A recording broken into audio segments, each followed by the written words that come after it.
Mr. Wrinkles was an elephant, not just any elephant. He was the oldest and wisest elephant in all of Africa. He knew the names of all the other animals for miles around because, let's not forget, an elephant never forgets. Yeah. Mr. Winkles made the same long journey out to the waterhole each day. He spoke to all the brightly colored birds that told him about the things they had seen on their travels. They told him about the lions on the plain and the crocodiles making a nuisance of themselves in the river. That those are alligators. On his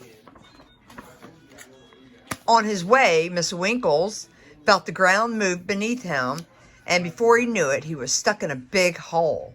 Being wise, he did not panic. He knew that there must be a way out. He had to think. He's going to ask. He had a long look around to see who was there and moved his legs a little.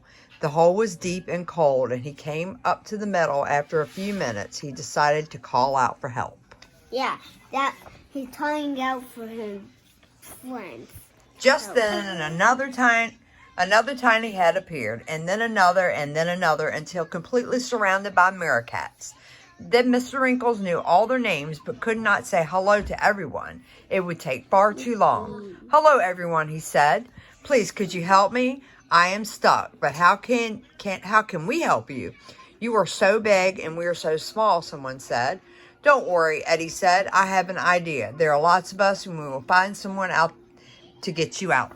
Mom, do you know who said that? Eddie. Eddie. Who's Eddie? One of the meerkats. Eddie and his brothers and sisters began to spread out and search for help.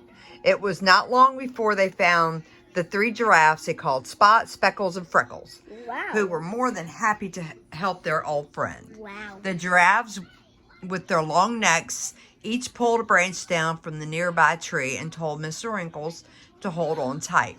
He wrapped his trunk around the long branches, and with a heave and a roar, he pulled hard as he could, but he moved just a little.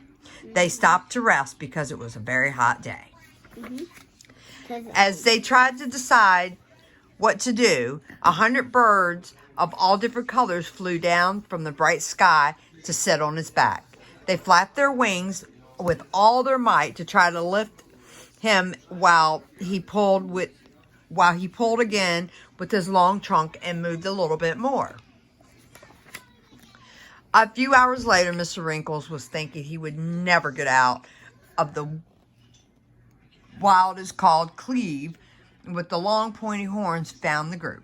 "Hello, Mr. Winkles. I heard Hornbill saying that you were stuck. Can I offer my assistance?" "Oh, yes, please, Cleve. I would appreciate it very much." Cleve stood behind Mr. Winkles, and together they flapped, pulled, cheered, pushed, until, with a shout and a roar, Mr. Wrinkles climbed out of the hole.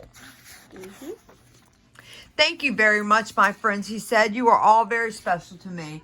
I would not have been able to get out of the hole without each and every one of you working together as a team." Which one did He looked at all of the animals gathered around him and smiled. "My meerkat friends, even though you are small, there are many of you, and your voices spread the word of my problem far and wide. Spot, Speckle, and Freckle, your long necks help reach the highest branches for me to hold on to. My bird friends, even though you are not very strong, together your wings are stronger than the strongest lion. And finally, Cleve, my good wild beast friend, you are fast and strong. Thank you, everyone, for being such good friends. Even though you are all different, you were all very special indeed. This day I will never forget." Mr. Winkles celebrated that evening with all of his friends and thanked them and promised that he would always be there if they ever fell into a hole. And that's everybody celebrating. Mama. The end. I want to do it. The end.